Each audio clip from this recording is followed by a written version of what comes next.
দায়িত্বে যিনি উপদেষ্টা রয়েছেন তার কাছে আমাদের গ্রামীণ ভূমি উন্নয়ন বিষয় নিয়ে আমাদের গ্রামীণ শিক্ষার্থীদের ইন্টারনেটের আওতায় এসে তার কুফল এবং সুফল যেগুলো আছে তার বিষয়ে কিছু জানতে চাচ্ছি এবং গ্রামীণ শিক্ষার্থীদের খেলাধুলার বিষয়ে যে কথাগুলো আছে সেসব বিষয়ে আমি আমাদের খেলাধুলার জন্য যে উপদেষ্টা রয়েছেন তার কাছে কিছু বলতে চাচ্ছি।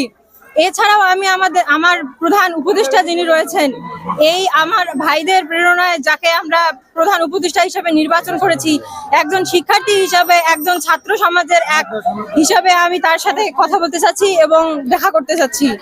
আজকে আপনাদের এই স্কুল এন্ড কলেজের মানববন্ধনটি হলো যে শহীদ মিরাজকে নিয়ে, এই বিষয়ে আপনার কাছে একটু জানতে চাই যে কেন মানববন্ধন করলেন? আমার ভাই শহীদ মিরাজ সে অত্র প্রতিষ্ঠানের সাবেক শিক্ষার্থী ছিল এবং সে এই আন্দোলনে গিয়ে সে আমাদের দাবি অর্জনের জন্য গিয়ে নিজে জীবন দিয়েছে। আজ যদি সে জীবন না দিত, সে যদি আন্দোলনে সামিল হতো না, ভবিষ্যতে আমরাও এই কোটার পক্ষপাতিত্বে পড়ে আমাদের মেধাও কিন্তু বৈষম্যের মাঝে পড়ে যেত এবং সে আমাদের মেধাকে জাগ্রত করার জন্য আমাদের কথা ভেবে সেই আন্দোলনে সামিল হয়েছে এবং নিজের জীবনটা দিয়ে দিয়েছে।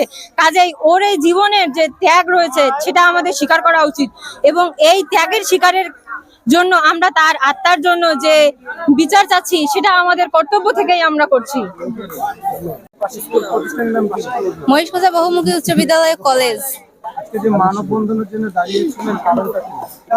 কারণ হচ্ছে আমরা অনেক আগে থেকেই জানি যে আমাদের বড় ভাইরা এবং বোনেরা সকলে মাঠে ঝাঁপিয়ে পড়েছে আমাদের মুক্তির জন্য। ওরা আমাদের জন্যই কাজ করেছে যাতে আমরা ভবিষ্যতে ভালো কিছু করতে পারি। ওরা যে আজকে জীবন দিল, ওরা এটা ভাবেনি যে আমরা আজকে মারা যাব। ওরা এটা ভাবেনি যে আমরা আজকে প্রাণ দিব, আমরা এসব করে কি করব। ওরা ভেবেছে শুধু আমাদের কথা। তাই আমরা আজ এখানে রাজপথে নেমেছি। আমাদের বিদ্যালয়ের সাবেক শিক্ষার্থী মোহাম্মদ মিরাজুল ইসলাম মিরাজ ভাই মারা গিয়েছেন, এতে শহীদ হয়েছেন। আমরা তার খুনের বিচার চাই। আমরা এই দাবিতে আজ রাজপথে নেমেছি। তার খুনের বিচার যতদিন না হচ্ছে ততদিন আমরা রাজপথে থাকবো, এটা আমাদের প্রতিজ্ঞা। সমাজ ব্যবস্থা চাই যেখানে আমাদের নির্মমভাবে খুন করা হবে না। আমরা আমাদের নিজ মানে একটা চাওয়া চেয়েছিলাম যে আমাদের কোটা সংস্কার বাতিল করা হোক। সেখানে আমার মিরাজ ভাই গিয়েছিল এবং সে আন্দোলন করতেছিল, কিন্তু হঠাৎ তার উপরে নির্মমভাবে আক্রমণ করা হয় এবং সে সেখানে মারা যায়।